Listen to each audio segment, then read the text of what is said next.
pour moi, le chamanisme est une pratique essentielle, puisque c'est une pratique qui rétablit ou qui travaille avec le lien de l'individu avec le restant de l'univers.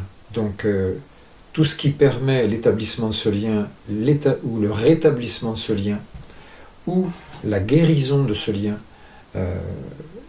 est absolument vital, fondamental.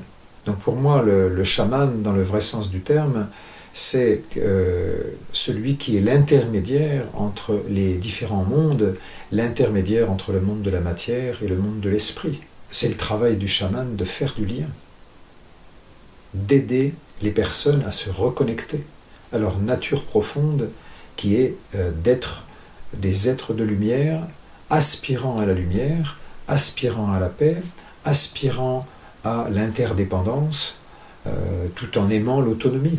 C'est clair que le chamanisme nous montre de toutes les manières possibles à combien nous sommes dépendants les uns des autres. Quant à la médecine originelle, pour moi, ce terme recouvre différentes réalités.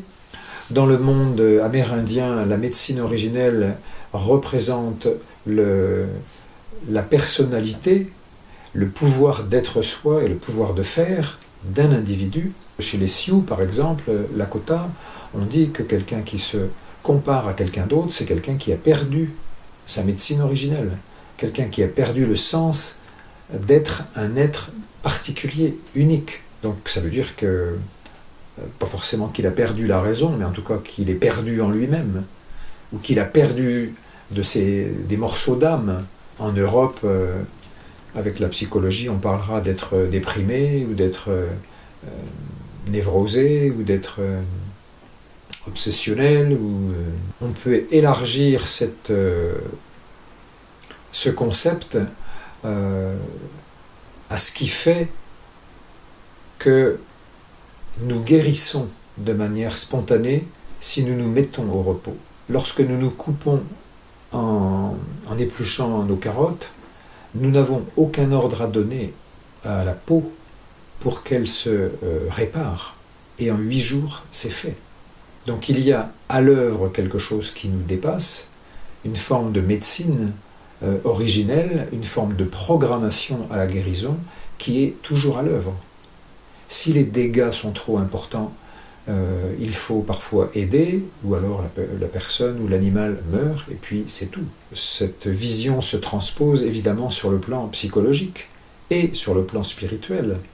Il y a des maladies psychologiques, et il est assez évident que le grand mystère, la vie, nous propose des rencontres, des situations qui viennent nous chatouiller à l'endroit où ça fait mal et à l'endroit où il y a besoin de soins, d'attention et de guérison. Sur le plan spirituel, même chose. Quand on est anorexique, qu'on ne veut être nourri ni par Dieu ni par la mer, il y a une confrontation à avoir, mais en tout cas, elle se fera.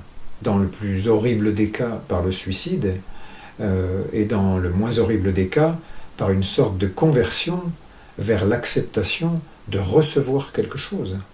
Que ce soit une énergie subtile comme le prana, ou l'amour, ou alors de recevoir physiquement des nourritures terrestres. En tout cas, il y a quelque chose de mystérieux, mais de profondément magique, miraculeux, qui est à l'œuvre, et pour moi, la nature est la médecine des médecines.